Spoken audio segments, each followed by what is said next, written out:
Fala, minha gente, tudo bem? Bora lá para mais um conteúdo excelente, desta vez com o Frei Carlos Mesters, um dos fundadores da leitura popular da Bíblia aqui na América Latina. E é uma entrevista bastante antiga, então o áudio tá um pouco ruim, mas o conteúdo vale a pena. Bora lá ver onde a gente vai parar. Conta um pouquinho da sua história. Por que que você veio para o Brasil? O que você destacaria nesses mais de 60 anos vivendo em solo brasileiro? Eu vou falando, Gilvando, depois você me interrompe se for necessário, viu? Já interrompi, Frei Carlos, foi mal. Bom, esse daqui é o Frei Carlos Mesters, o camarada que estava entrevistando é o Gil Vander, pessoal do Centro de Estudos Bíblicos de Minas Gerais, que é um dos braços do Centro de Estudos Bíblicos, o CEBI, fundado pelo Carlos Mesters. A gente tem o CEBI Nacional e que produz um material muito bacana, popular, acessível, tanto na questão de conteúdo, né, de didática e tudo mais, quanto nos valores. Então vale dar uma olhada e tem muito curso bacana, tá? Então se você quiser chegar junto, é um pessoal ecumênico de várias denominações, tradicionalmente católicos, mas cada vez mais participantes. E um grande beijo e abraço para Denis e Thalita, que estão em Minas, trampando pelo CEBI Minas Gerais, que eu pude conhecer no ano passado e fico muito honrado e feliz de estar com vocês. Nos vemos em breve. Continuamos aqui com Frei Carlos. Eu nasci no sul da Holanda, fui seminarista depois da guerra. Eu peguei a guerra ainda em casa, os 5 anos de guerra. A Segunda Grande Guerra, né? Sim. E depois vim para o Brasil com 8 rapazes. Viemos para nos preparar aqui. Quando a gente fosse ordenado, já saberia a língua, conhece um pouco mais a cultura. Então eu vim para cá em 49, estudei em Itu, em Mogi das Cruzes, em São Paulo. Me mandaram para Roma. Fez filosofia, teologia. Opa, fez filosofia, teologia, fez tudo. Mas ó, o Frei Carlos Mesters, ele vem numa levada, numa onda de missionários. Eu falo isso um pouco no meu curso do Ética da Libertação, né, de filosofia latino-americana, porque a gente fala propriamente de uma das correntes da filosofia latino-americana, que é a filosofia da libertação, que está ligada à teologia da libertação. E depois é como que uma secularização no âmbito da filosofia desse processo aí. Mas beleza. Esse pessoal vem dentro das contradições do processo de modernização da Igreja Católica e de organização ou reorganização do mercado mundial. O que isso significa? No centro do mundo, Europa, Estados Unidos, você tem um acelerado processo de industrialização, século XIX, século XX, desde o século XVIII, XIX e aí começo do século XX. No final do século XIX, começo do século XX, a Igreja Católica se reforma, tanto no âmbito teórico das ciências e acesso às ciências modernas, quanto para adequação de sua estrutura eclesiástica ao mundo agora capitalista, industrial e tudo mais. E essa adequação é o quê? A galera vai começar a cuidar dos chamados pobres, será a igreja dos pobres. Que é, enquanto o progresso não está beneficiando todo mundo, o progresso está criando aí muita gente nas margens de pobreza no centro do mundo. E aí, então, a missão da igreja é cuidar dessa galera enquanto não foi salva ou beneficiada pelo processo de industrialização e do próprio desenvolvimento do capitalismo no centro do mundo.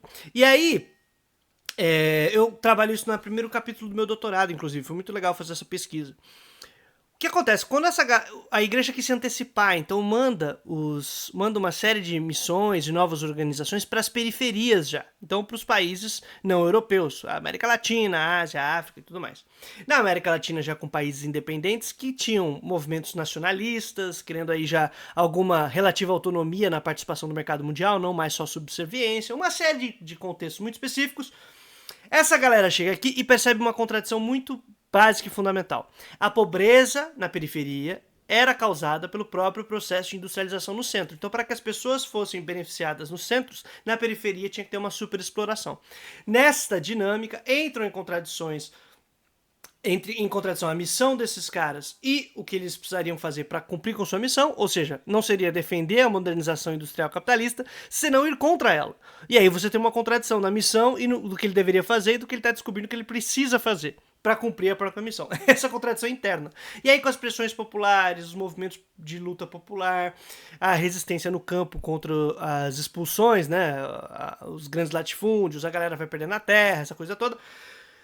Dentro de todas estas dinâmicas, o que rola é que criam-se as condições para o surgimento de uma teologia da libertação, uma leitura popular da Bíblia e um movimento em defesa dos trabalhadores e das trabalhadoras na periferia contra os processos de modernização capitalista.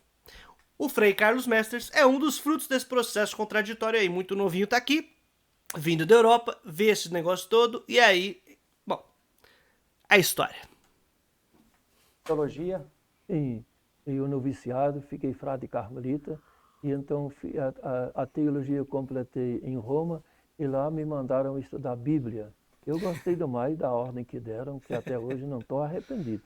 E aí fez mestrado e doutorado em estudos da Bíblia? Não, eu estudei, mestrado não bem, eu estudei em Jerusalém, lá na escola bíblica, e lá fiz o grau de lá, depois voltei para Roma, aí eu fiz o doutorado em teologia bíblica sobre Apocalipse, o livro que você tem aí na mão. E aí, Frei Carlos? Pouca coisa, né? Assim, a grife acadêmica tá garantida.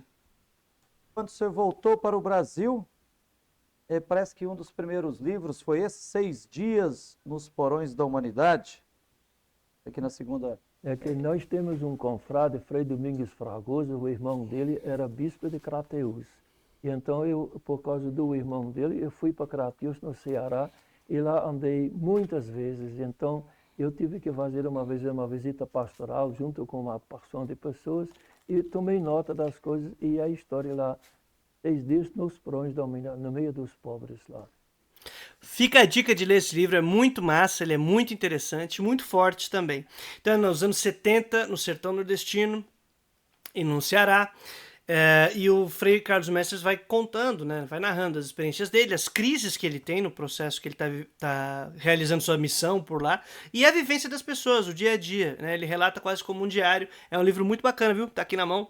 Os 6 Dias nos Porões da Humanidade. É muito impactante, muito massa, muito forte. E é daquele tipo de perspectiva que não é uma leitura acadêmica ou propriamente do texto bíblico, senão a dinâmica do testemunho, que para pessoas pentecostais como eu, sabem o quanto é importante, de você narrar a sua vivência para poder compartilhar uma ideia e tudo mais. Não é só a ideia pela ideia, senão também tem essa experiência da vivência. Vale muito a pena ler, viu?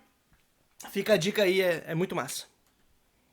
Para 6 mim dias... foi a pós-graduação, viu? A pós-graduação. Foi lá. E 6 dias é uma metáfora dos 6 meses que esteve lá no meio do povo. E também com os pobres. 6 dias é uma semana, 6 meses. Só não só nesse período, né, Giovana? Pô, o cara fica a vida inteira, né?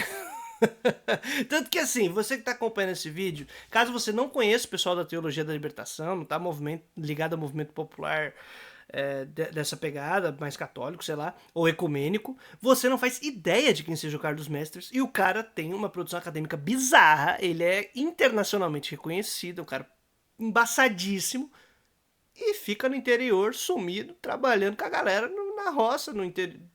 Até hoje, né? Faz um trabalho que nós consideraríamos muito simples. E não é porque o cara é bonzinho, só não sei o que lá. Realmente é a tarefa, a missão de vida. O cara comprou esse propósito aí para desenrolar e desenvolveu a leitura popular da Bíblia. E aí é muito contraditório você querer fazer a leitura popular da Bíblia e se enfiar na universidade, né? E esquece o resto. Mas bora lá. Metade de um ano e 6 dias da criação. No 7º dia Deus descansou.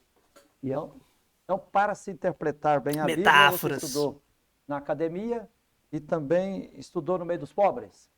Sim, porque biblista é o intérprete. E um intérprete tem que conhecer 2 línguas. A língua da Bíblia e a língua do povo. E se você conhece só a língua da Bíblia e o estudo da Bíblia e não sabe como é que fala a pessoa com quem você fala, você é intérprete pela metade. Então eu sempre me preocupei de conhecer bem a cultura, a situação, as palavras, o jeito de falar. E também penso muito no meu pai. Meu pai era mineiro, trabalhava nas minas. Eu pensava... Mineiro não de Minas Gerais, mineiro Não, das minas da Holanda. Eu sou filho de mineiro, viu? Nascido na Holanda, porque meu pai trabalhava nas minas. Somos aqui 3 mineiros por reconhecimento, trocando ideia. Mas rapidinho. Esse lance que o Frei Carlos está falando me pega muito da mudança de chave que eu tive na minha adolescência, começo de juventude, sobre a questão do movimento pentecostal, né? Porque, querendo ou não, dentro do âmbito pentecostal, meus avós, meus tios, minhas tias, minha mãe, meu pai, meus primos, minhas primas, todo mundo teve a experiência da glossolalia, né? De ter o êxtase e tal, e eu não tive essa experiência de êxtase. Não tive. Mas E isso me deixou em crise, porque querendo ou não, você tem certas pressões em certos momentos na sua vida, desde a sua infância, de que você precisaria ter um êxtase, um negócio todo. E eu não tive, mas essa galera teve toda, da minha família, todo mundo tem. Amigos, amigas, todo o entorno.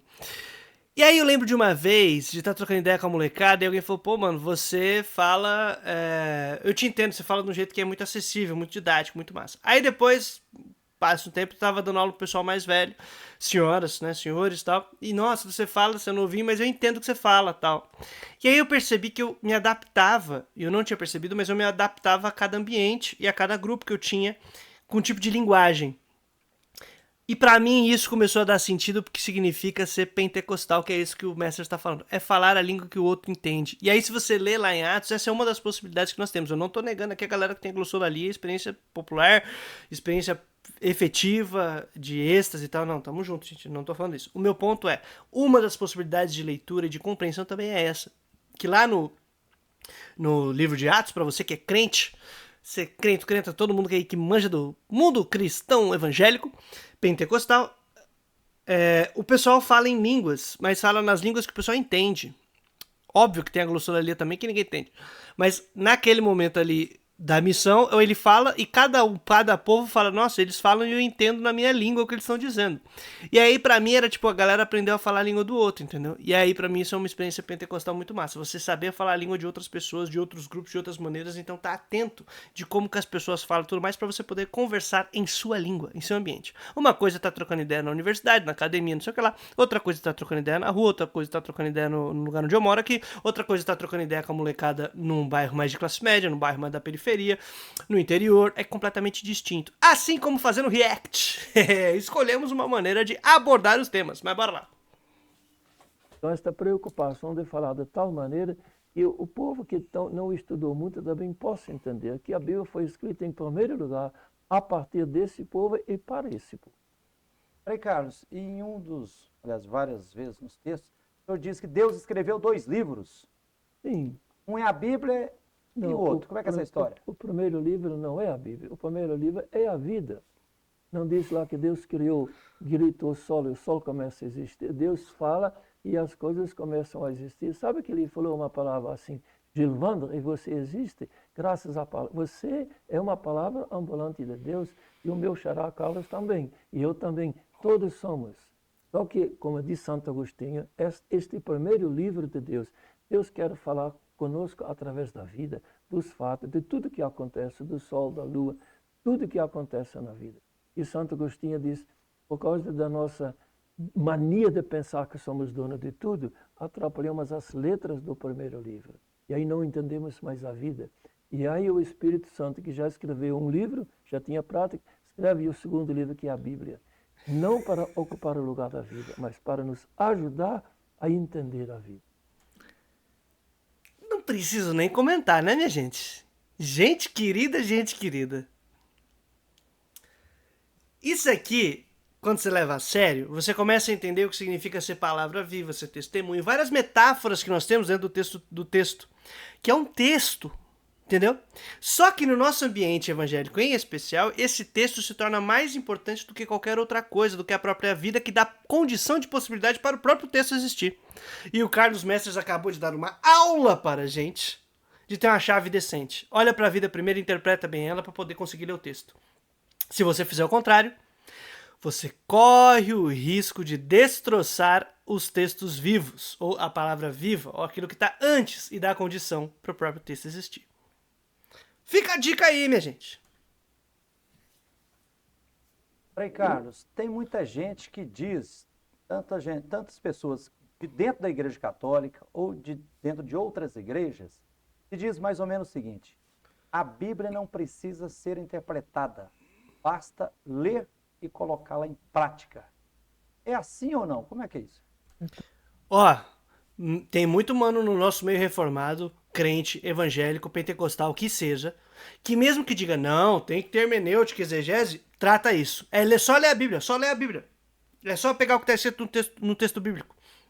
E na verdade o que eles estão dizendo não é o texto bíblico. O que eles estão dizendo é o que eles creem. uma ortodoxia, uma doutrina, que aí orienta o que você deve ler da Bíblia, e a voz do pastor se torna então a mediadora entre você e o texto, que deveria ser popular, de todos, acessível para o debate.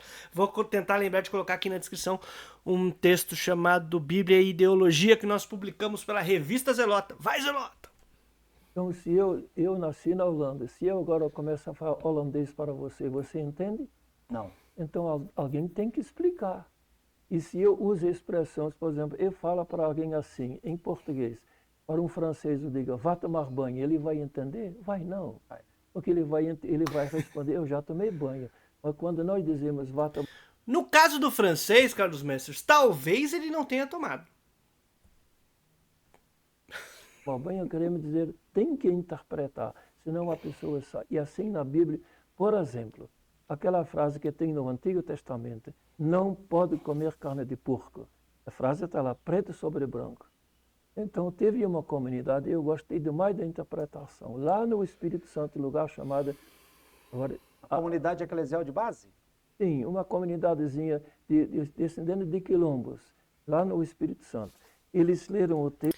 Quem diria, discutindo o texto com quilombolas? Eita, nós! Estava escrito, não pode comer carne de porco. Eles discutiram juntos e sabe qual a conclusão que tiraram? Esta frase, onde Deus diz, você não pode comer carne de porco, Deus diz a nós, você deve comer carne de porco. Por quê? Aí você me pergunta por quê. Então eu achei muito interessante o raciocínio desse povo simples, que tem bom senso. Disseram assim, lendo a Bíblia, você percebe que do começo ao fim, a grande preocupação de Deus é com a vida humana. Até Jesus falou, eu vim para que todos tenham vida, vida em abundância. E aí disseram assim, eles estavam no Egito, sai do Egito para o deserto, leva tudo junto, os animais, os carros e os porcos também. E você sabe, se você mata um porco no deserto, no calor do sol, não tem geladeira, não tem nada, 2 dias depois a carne está estragada, carne de porco. Então foi acontecendo assim, eles explicando, foi acontecendo que matavam um porco, 2 dias depois comiam a carne, dava doença. Aí estragava a vida e disseram, Deus proíbe a nós de comer carne de porco porque estraga a nossa vida. Conclusão correta. Correto. E aí eles vão, mas nós... Era mais uma medida de higiene sanitária, né? Sim, como todos nós temos, com tanta coisa que o povo ensina desde pequeno para a gente tomar cuidado, evitar contágio, tudo isso. Isso está por dentro da preocupação com a vida. Aí eles disseram, mas nós aqui, onde nós, em Linhares, a cidade era Linhares. Linhares, no Espírito Santo. Espírito Santo. Aí disseram, nós aqui temos água, temos geladeira e sal. E a única carne que nós temos é esses porquinhos que estão no terreiro nosso. Boi não tem. Boi não tem nada, que a gente é pobre. E se a gente não dá carne para os filhos, estraga a saúde. Então, para nós, quer dizer, Deus manda a gente comer carne de porco. Eu achei muito interessante esta maneira de interpretar. Eles veem as palavras e olham por trás da palavra, o significado do que está nas palavras. Cara, isso é muito massa. Isso é efeito propriamente dito da leitura popular, em que a gente faz um debate comunitário, discute, não é leitura solitária, em casa, isolada, perdido, há mediador, há busca de conteúdo, de auxílio, de comentário, vai fazendo tudo isso, mas num debate popular, e o critério é isso, é compreender a vida e a dinâmica de vida da comunidade. E aí é aquilo, né? É o espírito que está por trás da palavra, para você que é crente. Agora a gente não fala de espírito como uma coisa do além, é materialidade da vida, da vivo, gente, o que está por trás do texto. E aí o Carlos Mestres, quando fala por trás da palavra, por trás das palavras, eu imagino que seja referência a um livro dele que chama Por Trás das Palavras, que é uma introdução à leitura da Bíblia, a leitura popular da Bíblia. E é muito massa. Se eu não me engano, é nesse livro que a introdução dele é uma metáfora que ele conta sobre uma casa que foi abandonada. Era uma casa do povo, uma casa popular, e ela vai sendo deixada de lado, porque os especialistas encontraram lá nas paredes um registro arqueológico, não sei o que lá, e eu sei que vira daí um lugar de estudo, e aí o pessoal termina de fazer os estudos, vai embora, mas aí o povo já não lembra da casa, e aquele espaço de estudiosos, de especialistas cuidando das paredes, vendo arquitetura, vendo não sei o que lá, ficou esquecido. E aí alguém encontrou uma porta lateral lá e a galera de rua começou a frequentar, tal, não sei o que lá. E aí ele usa essa metáfora para contar, que é a Bíblia, que ficou coisa de especialista, que ficou coisa de quem pode dizer e quem não pode dizer o que a Bíblia diz. Mas de repente o povo, a galera, a massa, encontra umas maneiras de burlar esse esquema e trazer a palavra de volta para a própria mão, né? Mas é muito bom. Eu recomendo esse livro aí. Por isso a necessidade para saber o que eles querem dizer, você tem que olhar o que ele quis dizer com isso. Como Jesus também explica para os judeus da época dele do maná. Eles deram o maná para Jesus, explica o maná para dizer que por trás do maná está outro maná que é o próprio Jesus, entende? O próprio Jesus ajudou o povo a olhar por trás da palavra, descobrir o sentido exato que as coisas têm para nós. Frei Carlos, então, tem gente que diz assim, a Bíblia nos une. O que nos divide e separa muitas vezes é a interpretação.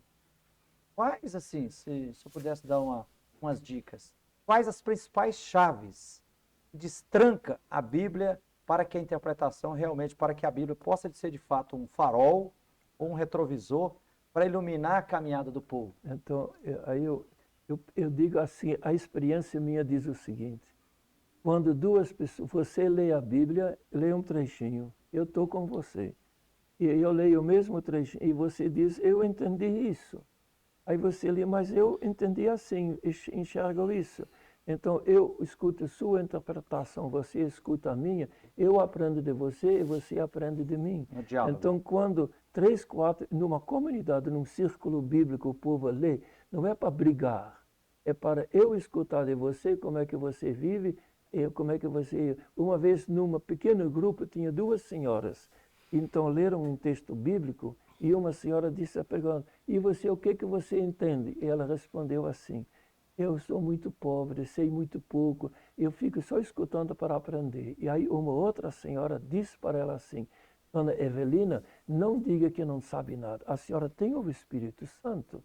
Diga o que a senhora sentiu, diz para nós dizemos assim, um vai aprendendo do outro. Então, ler em comunidade, participando, não brigando, nos completando e invocando a luz do Espírito Santo. E quando uma comunidade, 3 pessoas se unem, uma aprende do outro.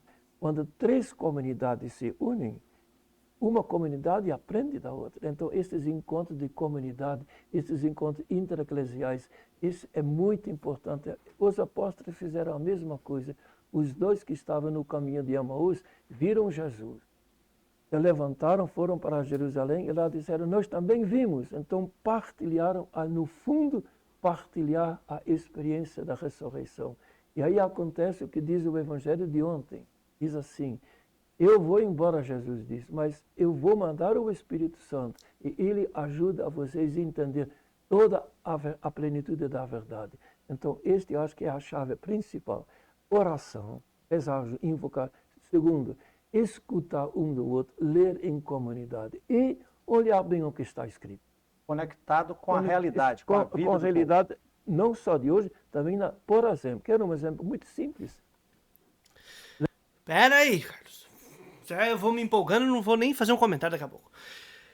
Para mim, essa experiência de leitura popular da Bíblia é fundamental.